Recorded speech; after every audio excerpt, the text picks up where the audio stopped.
자, 2028년부터 수능에서 경제 정치가 빠진다고 합니다.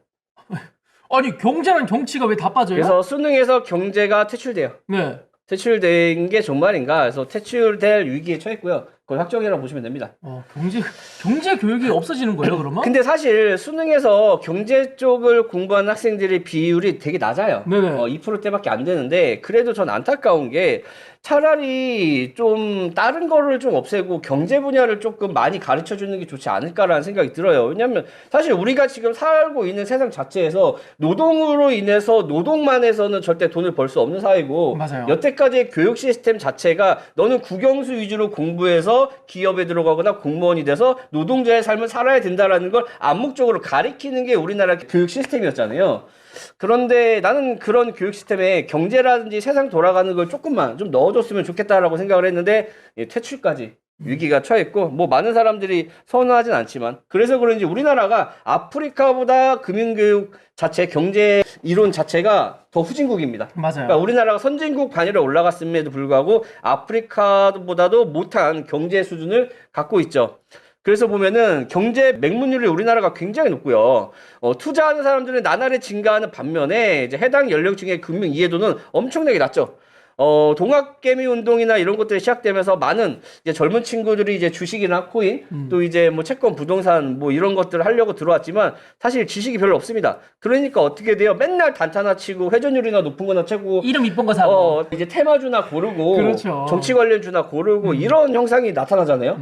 차라리 그 친구들이 안전하게 좀 이제 제대로 된 금융 이해도가 있었으면 지금 같은 이제 이 매매는 없지 않았을까라는 생각이 좀 많이 들어요. 그래서 20대의 금융 이해력 점수는요, 64.7이라고 하고요. 이거는 OECD 최소 목표치를 못 따라갑니다. 그렇죠.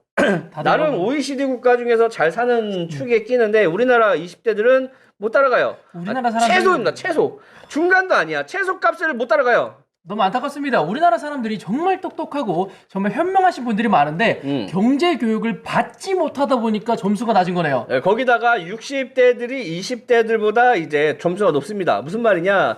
나이 드신 분들이 오히려 경제적으로 더 많이 한다는 거야. 네네. 젊은 친구들이 더 많은 공부를 하고 바뀌는 시스템에 대해서 적응을 해야 되는데 사실 나이 드신 분이 더 많다는 건 좀 안타까워요. 그래서 수익률도 보면은 60대들이 훨씬 높죠.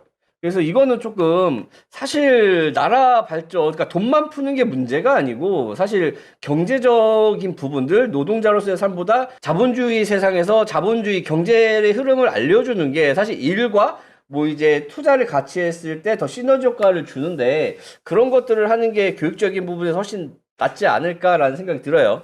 그래서 10대, 20대들의 경제 이해도, 투자 참여도는 반비례한다라고 얘기를 하죠. 네네. 그러니까 이해도와 투자하는 거는 거의 반대라고 보시면 될 것 같아. 그래서 아무리 경제 쪽이 조금 인기가 없다라고 하더라도 사실 나는 국영수보다 경제가 더 중요하다고 생각을 하거든요. 살면서 국영수는 쓸 데가 없어요. 국영수?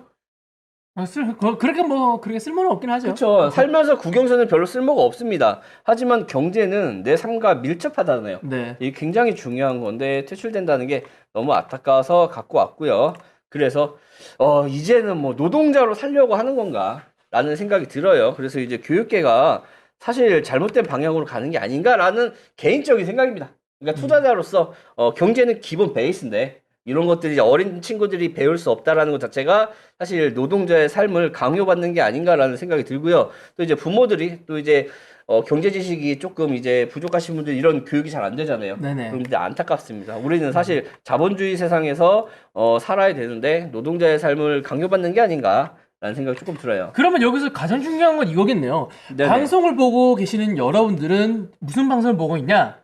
경제 방송을 보고 있죠. 여러분들이 경제에 대해서 빠삭히 지신 뒤에 여러분들의 이제 자손분들에게 여러분들이 교육을 시켜줘야 된다. 여러분들이 똑똑해지면 된다라고 생각해도 되겠네요. 그래서 우리나라가 이제 경제 부분이 조금 그러니까 이런 동학개미 운동도 일어나지 않았나라는 생각해요. 사실 동학개미 운동을 해서 돈 번 개미들은 별로 없고요. 네. 항상 말씀드리지만 그 전부터 경제 쪽이나 주식 쪽으로 투자했던 사람들이 돈을 벌었고 또 비트코인이 많이 올라왔을 때도 올해 초에 들어오신 분들보다는 그 과거부터 비트코인이라는 거를 접해서 매매하신 분들이 돈을 벌었잖아요. 자, 그래서 안타깝다라는 생각이 들고 너무 뭐 자극적인 그런 것보다도 사실 경제적인 게 굉장히 중요하지 않나. 사실 경제라는 건 삶의 현실이잖아요. 그렇죠. 돈이 많다고 행복한 건 아니다라고 다들 교육을 받고 하지만 사실 돈 있으면은 없는 것보단 행복한 것도 맞습니다.